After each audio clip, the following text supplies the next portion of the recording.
Hey guys, welcome to Jack's Treasures. What's up, party people? This is our continuing video series of questions and answers that people ask us about buying and being resellers. It's Storage Unit Monday! Woo! It's also President's Day, so there's no post going out today, so we were bored. As all resellers normally are. Okay, guys. I'm never bored. I don't know why he's bored. I'm never bored. Everything that we are talking about today is just our opinions. If you have a differing opinion, please go ahead and leave it in the comments down below as we are trying to get other people's perspective of some of the things that we are talking about. And it may change or not change our particular perspective on things. Okay, that light was just bugging me. Okay, now I can't see a damn thing.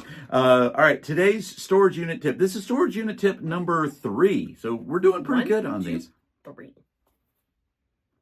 You got to do the count when you do that. 1. Ha ha ha ha. No, 2, no. Ha ha ha ha. 3. Ha ha ha ha. Storage tips. Okay, this is probably one of the most important things to do if you are buying storage units. Set a limit and don't go over. Oh now, my gosh. how important is this? Does Brian always follow this tip? I never follow this rule ever. I never really do. Unless, okay, I will say this. If it depends on the buy, there are so many things that go into when you're buying a storage unit. The excitement of bidding, the fury. You know, it's like, oh, that's my unit. I always call it, don't marry the unit. Okay, when you marry a unit, man, I'm telling you, it could be costly. Mm-hmm. It could be one of those things where you're stuck with the unit that is just it just what you see wasn't ending up what it was. What do they call that? The impulsive buys at stores. Yeah. Always looking for the shiny. Is something shiny? You think let me start this out by saying we are very blessed. We live right outside of Atlanta, so we have the entire Atlanta metro area to purchase from. But we also live within a very easy drive to Chattanooga, Nashville, Knoxville, Birmingham.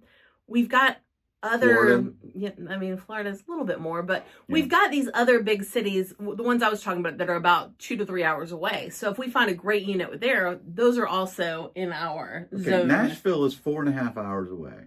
Well, 2 hours away. You see her time. 2 to 3. Mine, I suggest Florida, which is like 4.5 hours away, which is by the way, the exact. It's 6. No, Florida is 4.5. Pensacola is 6. La-di-da. Okay, but that's the part of Florida nobody wants to go to. Well, there went all of our Florida viewers from the central part of Florida area. Thank you very much, Tracy. Okay. You're buying a storage unit. You look at a storage unit. The first thing that you should do is definitely set a budget for that unit. Yes. Set a limit on that unit. We did it the other day. Okay. Mm-hmm. We were looking at a unit and we were saying, okay, that's a good unit. It was at $80. Mm-hmm. I said, let's set a limit at it at $420. By the way, I'm going to give you this bit of advice right now. Don't set a limit at an even $100 number. Yeah. Because when you do that, this is what ends up happening. Okay. You set that limit at let's say $400. What's another $10? Yeah. And then you say it again. Well, what's another $10? Well, you can do that at any number. Or what's another $10? It's easy to do, though, at those even $100 numbers. We're at $420. I say, okay, we're doing $420. All right. I've already done the 2 what's another $10 in that. And also it's part of a bidding strategy, which that's going to be a whole nother video tip on storage units. Strategery with Brian. Yeah, exactly. It works sometimes, and sometimes it doesn't work. Well, we set our budget at that number, okay? Well, some things came up where I had to put my truck in the shop, so we ended up not even bidding on the unit to begin with, okay? Which bidding on a unit, that's a whole nother tip, too. Actually, we did bid on the unit, but we were immediately outbid. Yeah, we were immediately outbid at 180 or 130 or something. 120 was our first bid. We did not put in our full bid. We kind of poked at it a little bit. Yeah, which that's bidding strategies, and we'll talk about that. But for this one, we didn't have to worry about it because of the truck. We had an issue with the truck, so we had to put that in the shop.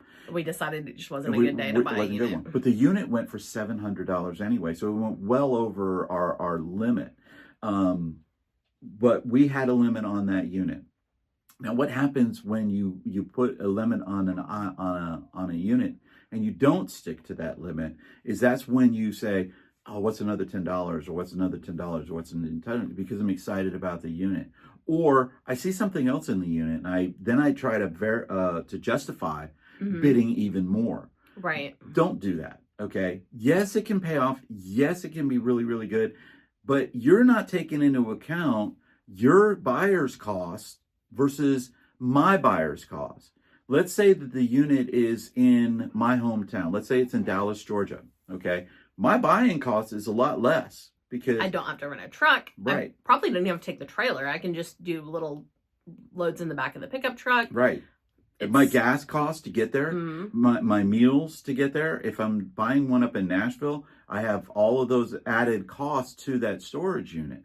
So I'm buying that unit. My buying costs or my top dollar on the unit, and it's the same exact unit as you looking at it, but you're on the other side of Atlanta. Now you have to rent a truck. That's another $100. Plus the gas in the truck, all of the expenses, your time. You're going to have to stop and eat lunch while you're over here. Right. So let's say you and I have the exact same limit on the on the thing. Let's say we see the value of the unit is $300. Well, the value of the unit is $300, but I can bid higher on that unit because I don't have those added costs that another buyer might have. Right. So let's just say that I do that, and it's a unit here. Well, if it's a unit that I know is close to me, I'm automatically going to set my buying cost higher, my bid cost higher, because of the fact that I know all of my other costs are mitigated by where it's at. But I don't know about another buyer. If I'm looking at a unit, and let's say that unit is in, let's say Alabama, for instance, in Birmingham, okay, I might have to be able to get that unit with a trailer. I might have to rent a truck or a trailer that I can attach to my truck. All of that is all added cost to that. But if I don't add that in to my limit cost for that unit, then the value of that unit is down from what I originally said, and I could potentially lose some money. All right, especially if I don't stick to my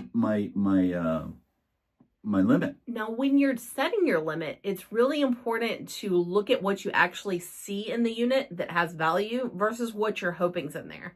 Yeah. And that's hard on some units. Like the unit we were looking at the other day, it was a complete mystery unit. We could see a small desk and then everything else was boxes and bags. But they were clean and they were neat. That's why our bid was at $420. If we were at a different unit where you can see, oh, look, there's a pressure washer. Oh, look, there's a washing machine. Things that you can see, you're able to estimate your value a little bit better. So that's really important when you're setting a limit, is to not hope on those. I mean, you're hoping on those bags, but you're not banking on what's in those bags and boxes. Oh, another thing too is things that have value to you. Are you going to actually resell it? Yes. I don't go for tool units. I don't go for units that have ammunition. Or the Nike shoes and things like that, which those shoes around here, those go super high. Yeah, no, if I get some, I call it stupid high. I'll figure out a way to sell them because we've had them before, but that's not my preferred item to sell. Right, exactly. So for us, when we see a unit that's got Nike shoes in it or they got tools in it, my value of those units is lower than others because I'm not a tool salesman. I don't have let's say I don't have a flea market. And the flea market guys, they could definitely spend more on that unit and they're going to get more out of the unit because they could turn around and flip that stuff really, really fast at a flea market at premium prices. For us, that's not a thing. We'll value things like toys, video games, certain types of clothing that I might be able to see, media, things like that we sell on a more regular basis and have an easy time to get rid of. Pulp culture-y stuff. Yeah, we look for a lot of that. And unfortunately, we look for a lot of comic book units. And which was funny. Okay, this is no lie. This is not a lie at all. We were at a live auction The door opens up for That it, was and we could funny. see comic books in the unit. So I automatically wanted it. Besides that, there was something else that I saw in the unit that was called Gears of War. I saw Gears of War figures in there. So I started bidding on the unit, and I started $20, and automatically in my head, my limit went up to $400 based on all the items that I could see. We ended up getting the unit for, I think, 160. It was very cheap. It was 160. But the comment that was made by one of the sellers, one of the bidders that was at the unit was this: I can't sell comic books for a nickel. And that's knowing your competition. It was a live auction. Most of the guys that attend that live auction were the tool buyers, the flea market buyers. They didn't want the same stuff we did. They wanted those tool units. They wanted those man units. That's what I call them, man units. I was bidding. Well, you're not a real man. Oh my God! I'm editing that one out. That part's being edited out completely. I'm Just insisting kidding. on that. I'm just kidding. So the biggest tip on this one, and I can promise you this: I've done it. I've gone over. Have I got stuck with the unit? A unit dropped on me? I have.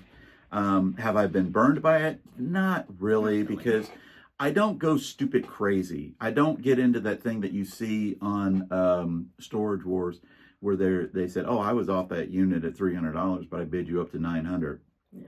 I don't do that. And have I done that before? Yeah, I've bid people up. I don't have a problem doing that at all, because it's a strategic thing to get them to spend their money, so that if another unit comes up that's better, I can get that unit. Especially in a live auction, that can be very beneficial. You could do it also in, I did it on Locker Fox, because we could see who the bidders are. That's true. So if there's like a bunch of auctions ending at one time, and generally what ends up happening, and this is what happened at the unit that we were on this week, there were 5 to 10 units at that same facility.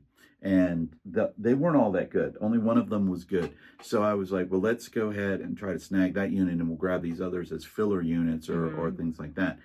If it was on Locker Fox, and I can see who was bidding, I could bid up the other units to try to make them spend their money on those units and try to get our units at a cheaper price, below our average. Okay, there's a cat scratching at our door to try to get in here. It's Mars.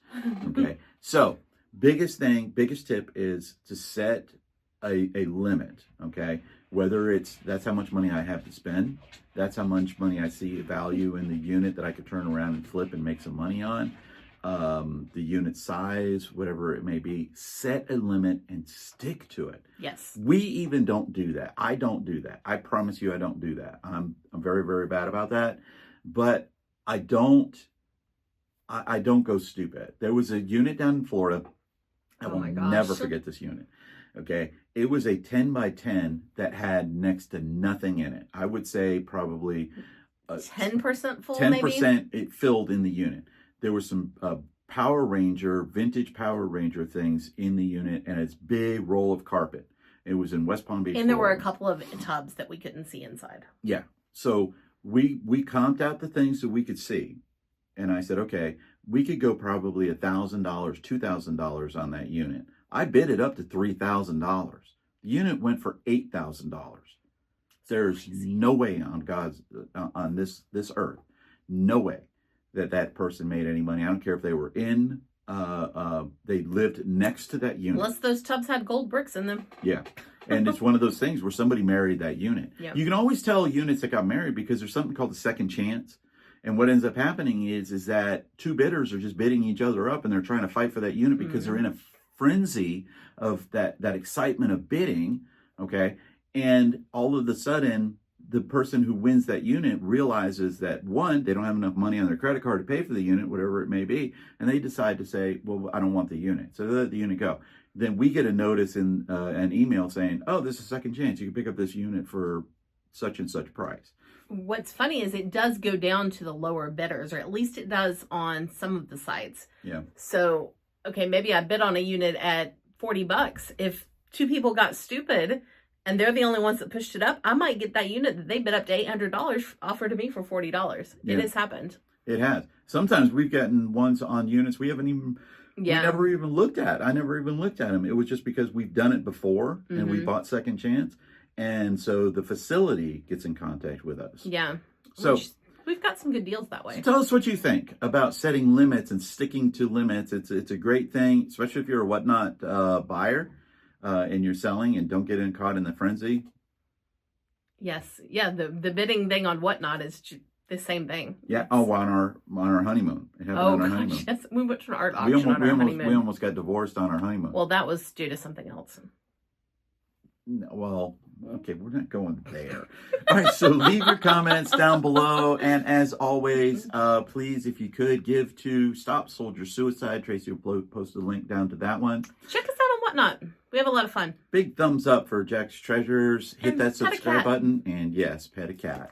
Peace out, Bye. everybody.